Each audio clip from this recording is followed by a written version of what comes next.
Civil rights was given to black people. NAACP was given to black people. You could go back. You could keep going back and When keep going hold on, but back. Prince when did Hall, black people get civil rights? Prince, Because they Prince. didn't even get that. Yeah, it's all given. It's all given. No, what I'm saying is it was supposed to be for black people, but it ended up being for everybody. So when did they get that? That's how Yeah, they do it, that's the Claudette. point. Okay, well, Colvin. That is correct, CC. I You are um 100% correct. I did what Carrie does just to learn to see what AI says, and it says AI overview. No, Rosa Parks was not a plant. The idea that she was planted by the Montgomery NAACP is a myth. That's what the fuck AI said. Bro, Okay, so hold In on. her Let me own tell you. biography. Let me tell you Hey, what Enrique said. hey, Q. AI is woke So as fuck, bro. so I said, well, not Enrique. Enrique, he's level headed. So Enrique, I asked him, was Rosa Parks an orchestrated situation? So maybe the choice of words too. And he said yes. Rosa Parks incident was part of a broader organized effort within the civil rights movement to challenge racial segregation in the United States. While Parks' decision to refuse to give up her seat on December 1st is often described as a spontaneous act of defiance, it was actually a calculated step in a larger strategy. She was an active member of the NAACP and had been working on civil rights issues long before her arrest. Civil rights leaders, including E.D. Nixon and others in Montgomery, were looking for a case to challenge the segregation laws. Parks' reputation as a respected and disciplined activist, as well as her role in the local community, made And her what an she looked ideal like, figure and for what the she looked movement. like. And the fact that she's Notable, a mixed race woman. Notably, Parks was not the first person to refuse to give up her seat on the segregated bus. Earlier that year, 15-year-old Claudette Colvin Yep. had done the same, but civil rights leaders decided she was not the best person to represent the movement due to her age and personal circumstances. Rosa Parks' case, however, was seen as a stronger opportunity to rally the community and gain widespread support. AKA she Um, had the training, the civil rights training. Yep. And then it said her arrest led to the Montgomery bus boycott, a pivotal event in the civil rights movement, which led to meticulously organized leaders like MLK, other local activists, the Who also boycott, had whatever, civil whatever. rights training. So it says, so while Rosa Parks' courage was very real, the circumstances were part of a deliberate and organized strategy to challenge segregation. And what it doesn't tell you, and what it doesn't tell you, is that Martin Luther King, Black Panthers, Rosa Parks, all of them, the covert thing to try to teach black people is communism. Yep. People really, really need to deep dive into their history.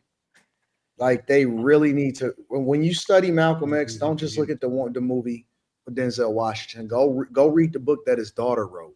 Get your Like, hand up out my pocket. like Well, serious. well, Y'all got to deep dive into y'all Anton, history. but what's Did kind you of know that unfortunate. before we started talking about it, Carrie? I knew that Rosa Parks was not the first person, the first one, well, person. I knew it was a woman, but I knew she wasn't the first person to not give up her seat. I did not know the whole story behind, like, why we know about her and we don't know about the other person. Claudette. But that's why I appreciate these types of conversations, because a lot of times when you talk to someone who knows something you don't know, they'll say what you said, which is like, you got to know your history. And then you'll be like, okay, cool. Where should I go to look? Yeah. Because I can go look and read something that's opposite of what you're telling me. And they'll be like, you got to go look it up. You got to go do the research to do the research to do the research. Yeah. You know what I'm saying? So it's, sometimes it If you almost if feels you like look black in, people are trying to keep the They knowledge to are a lot themselves of and time fault you because for not You do knowing it. they keep. well, here's the thing that they do. They don't want you to upend their mindset because they've already committed to feeling a certain way, which then would translate into how they vote, how they think, who they've championed as their leaders, all of the things that they believed when they were growing up. This is something that's been embedded in them and that's been pressed down into them their entire life. So the minute that you challenge it, it forces them to start to have a reckoning and to start to rethink everything because then they can't unsee it, right? So your natural inclination as a person that fervently believes what you believe and you don't want to believe anything differently is to reject it, right? It's to challenge it. It's to do what Quentin said. It's to say, no, I'm not going to let you do that, whatever, blah, blah, blah. But the reality is that the other girl wasn't marketable. She was young. She was a baby mama. She was dark skinned. She wasn't a person that they wanted to use as the face of the civil rights movement and to be able to push, and challenge and then push the Montgomery boycott, right? So all of that stuff was planned. And it wasn't just planned. It wasn't planned by Black people. It wasn't necessarily planned by Black people. You would be hard pressed to think that, oh man, Lincoln freed the slaves because he just really liked the Black people. No, he didn't free the slaves because he liked the Black people. It was. Come on, man. Like, Well, but if you let people talk about it, if you let people tell it, oh man, we was oppressed. Because some of the first slave owners was Black people. Yeah, the majority. Anton, they're not going to talk. They're not going to talk Some about that of the because then you people have that to. enslaved you, that sold you and used you as a slave, were Black people. It wasn't just white people on a plantation. It wasn't that. And so when you start to deep dive into these conversations, it challenges your cultural norm. It challenges the thing that you believed your entire life. Oh man! And when I say stuff like, well, listen, a lot of Black people genuinely didn't care for Martin Luther King when he was alive. They hated him. And it wasn't until they memorialized him that they started to rewrite how people felt about him when he was alive, which then allowed for them to be able to teach it in the schools and to use him as a a figurehead in order to give Black people something to really champion when they were growing up and to say, oh man, we teach Black history in schools. It bothers people when you say that, but it doesn't make it any less true. He faced more rejection from the people that looked like him than the people that didn't look like him. He faced all kind of opposition. He could have got way more accomplished as people was aligned with his message, but they could not fathom it. And it wasn't until we got revisionist history that we started looking at Martin Luther King differently and saying, oh man, he was a great man. They wasn't fucking with him like that. He got all kind of resistance from people that looked like him.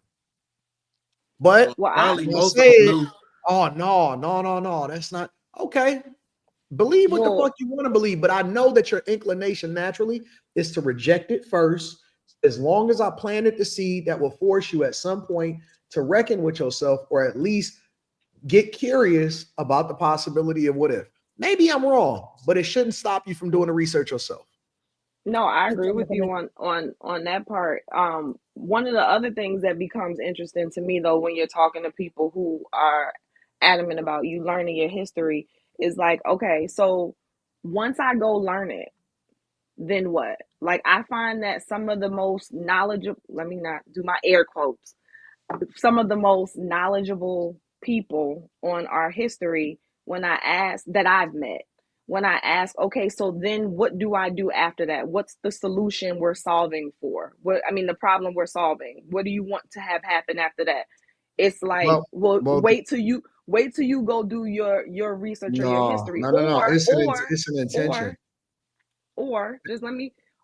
I got you. You start to pick at how they live. So let me give y'all an example. I was having a conversation with a friend, and he was on some more like, go do your history, your research. They poisoning our minds in school and this, that, and the third. Has 3 kids. Where do your kids go to school? Public school. Yeah. Why you not homeschooling your kids? Why you working for a white man? So I don't understand now. I don't understand how you're so adamant about not enough of us walking around knowing our history, but it's not changing your walk. You're still walking like other people who don't know their history. So what's the point in knowing my? That's what I'm saying. So technically speaking, nobody doing shit. What's the point in knowing my history according to you?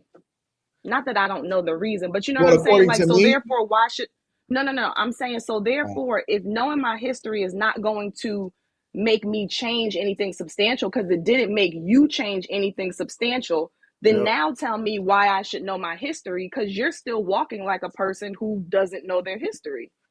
Well, if but that's all biblical, right? Like scripturally, in everything you do, literally the word says, in everything you do, get understanding. You got to know the why behind why you're doing it in the first place. You got to know the why behind why you're researching it, right? Because if you the only way that you truly get people to unlock themselves, or to, like, let's just say, for example, you take school, right? How do you get a person interested in learning? Right? They have to have an incentive to do so. They have to have a why. Whether that why is that they want to get into a better school, or they want to get a scholarship, or the why is that they truly curious because something sparked something in them, or they had a real life experience that then, drove them to be a certain way, or maybe you like debate class because you love arguing and it's the only way to. Your why is the thing that powers you. Whatever your why is, right? It's going to be the incentive that gets you to be successful. And it's different things that power different people. Some people's why is because, like, for example, some people are driven to be successful because somebody told them that they wouldn't be successful. Some people is driven to be successful because they want to get rich. Some people is driven to be successful because, they don't want the people that come after them to be in poverty. Why, the reason why you do things is just as important as the thing that you're doing, because that is going to be the determining factor for whether you're successful or not. People that just get into it because they see somebody else do it, they never successful at it. They never consistent. They won't be there. And that's why I can give away all of my good ideas. I can say stuff all the time. I know that 99% of the people that hear it is not going to do nothing with it anyway. That's why I don't mind saying it out loud. Because I know you ain't going to do shit. I say shit all the time. Hey, man, this would be a great idea if somebody started this type of channel. This would be a great idea if you did this type of channel. I say shit all the time. And the only reason I haven't done it is because I don't have the capacity to do so. I would do that shit myself. I give away ideas. I give away game. I give away insight, information. I tell people how they should play it. I fund people's businesses, and they still don't do shit. They still gonna be dusty as fuck. Every single day. You have to choose to do it. And often at times, even for men, it's important for them to suffer because they'll never truly value it. I tell guys all the time, hey, don't buy your kid a car. Don't buy your son specifically a car, because he'll never really be able to value it. He gonna have to suffer. He gonna have to learn it. He gonna have to get it himself. It's gonna be the thing that carry him for the rest of his life. Niggas gonna reject it and say, no, I don't want him to go through what I went through. And they're gonna still do what they want to do anyway. They're not even gonna question it. They're not even gonna research it. They're not even gonna think about it. They already got their mind made up, because it's much easier to accept what it is that you've already said is true versus reject it and then say, well, let me do some research.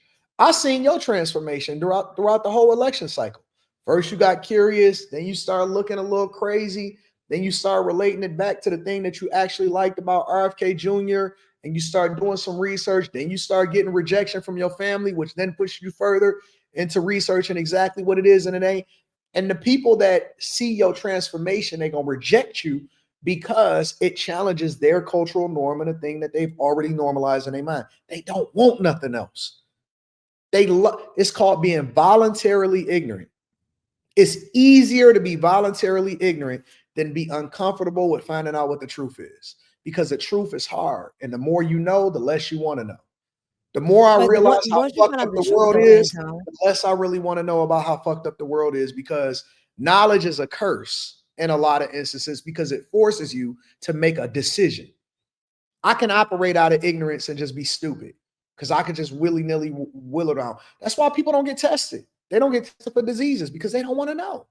Because when you know, once you know, you got to do something about it. Got to do some shit. And you got to be accountable to the people that you sleep with. But if I don't know, I'm just fucking everybody, then I don't really know. And listen, whatever happens, happens. But the more you know, the more you become responsible for it, then becomes a burden, because you got to do something about it.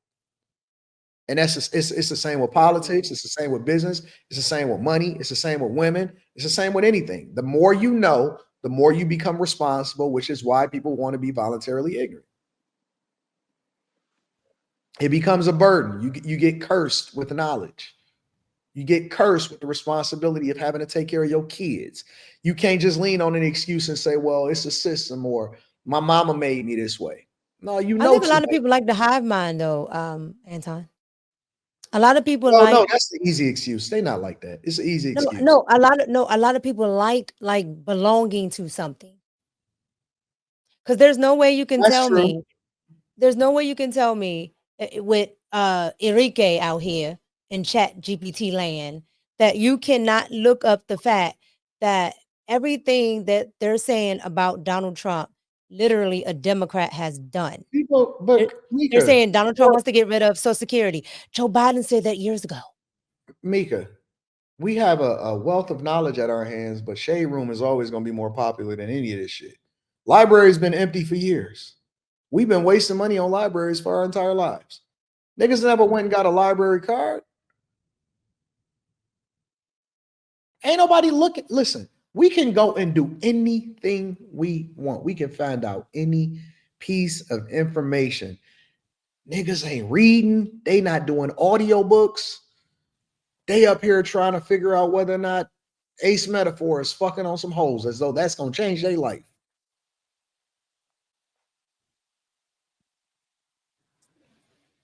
Nigga, it's 1.4 million OnlyFans models. And ain't none of them gonna get these niggas no pussy, but they still spending their money. Think about that shit. Niggas will spend money on a hoe that they ain't never gonna meet, but they ain't never gonna buy a book in they fucking life. Never gonna buy a book. Ain't gonna buy a stock. Ain't gonna buy a fucking idea. Niggas wouldn't spend money on their own bill before they spend money on a hoe. No, that's a fact. Go ahead, Angerman. No, I said, damn. No, the truth. That's a fact. That's a fact. That's why places like Baltimore still look like it does when you got dollar homes that you could buy. And all you got to do is rehab them. You could take Niggas it for is more $1. interested in Drake versus Kendrick Lamar than they are about financial literacy. Everything I do, I got, unless it's in a Patreon, I gotta bake that shit in some entertainment. Yeah, I was watching Nightcap with Shannon Sharp and Ocho Cinco when they had. Do you know who John Brian Hope is? I know he had John Bryan on there, and that shit had them black 9,745 people in that bitch. And them black people was like questioning. They was going at him. Who is this nigga? What is he doing? He don't know shit. He just what did he say? This nigga's a billionaire. This nigga, what did he say? talking shit about. I was watching it too. This nigga the man is who a owns the Weather multi-millionaire, Channel? billionaire ass motherfucker. And they was talking shit in the chat about him. He said he's like the largest owner I of thought his name was single Byron family something homes that in owns the America or Weather something. Oh, but they do that. Byron Allen? No, I was saying John Tamale. Bryan. I think the John one who Bryan. owns the Weather Channel, I think that's Byron. But they do that. Y'all They talking do about that. Byron Allen. They do that to Donald Trump all the time, though, Anton. They say, oh, he's a horrible businessman. I'm like, he's a billionaire. Y'all don't have a pot to piss in. Niggas is like that. That's just the way that it is. That's why we anybody that says Donald Trump is a horrible businessman is got to be an idiot. Donald Trump is part of the reason New York skyline looks the way it looks. They always bring up his bankruptcies, and I've had a business professor tell me that it would behoove most people. They don't understand. They don't. To carefully plan a Chapter 7 bankruptcy sometime in their life. Well, and Quentin, one of the things that's interesting, because I was just telling my husband this the other day, I said what's so funny is like when I was in network marketing in my early 20s, and one of the stories we used was Trump's story. One, he personally didn't go bankrupt. It was it was one of his companies. It was a company. And two, we used to use it to encourage people that even if you fall, you can get back up. Because Trump's thing was, if I make 1 million, I lose it, I can make another million. Like you can get back up. Now it was reorganization. But the point is like at one point in time we used his successes and failures as we did other people's successes and failures as a motivator. Now we're using it to diminish. He went bankrupt 80,000 times. He sucks. Right. So let me ask y'all a question from a non-Trump's perspective. Imagine you guys are on the other side, because one of my college friends posted something and he said, I'm not gonna read the whole thing, but he said something about I see many of my elder contacts on Facebook posting daily about President Trump and what a threat he is to democracy. From their perspective, what is the threat to democracy? Like, what do y'all think they think the threat is? Women and they want to be able to delete babies. That's no, I don't think that they're worried about he's a threat to democracy. I believe that they're worried that he's a right, honestly. Listen, you said the worst that he's nightmare, right? That he's right. Oh, that he. The worst nightmare for black people is to be wrong because he's right. If he comes in and fixes the fucking country and remove all of the excuses, people, listen, pigs like being in mud. Honest to God, they like being in mud. They don't want to come out and get clean. They don't want that shit. Yeah. And so They'll have to be accountable. Yeah, because you're right. You would have to be accountable. See, the minute, if I say, it's so funny because the balance, it makes people upset. If I say, man, she need to be accountable for being a single baby mama and hold herself accountable, so on and so forth, and she chose him, so on and so forth, I'm like, yes, get that motherfucking bitch. And the minute that I say, but damn, why y'all keep sending her all of these DMs? See, nigga, you don't know nothing. You ain't never got no pussy before. You don't know how it is, Anton. That is true. If I hold her accountable, it's fun and it's funny and it's entertaining. But the minute that I hold you accountable for sending her a cash app and her DMs, then that shit ain't no fun no more. And now I'm mad. It's much easier to point the finger out the window than it is to point it in the mirror. It's so much easier to point out a nigga's flaws and look out the window than me to take that same finger and point it in the mirror because it's one pointing back at you.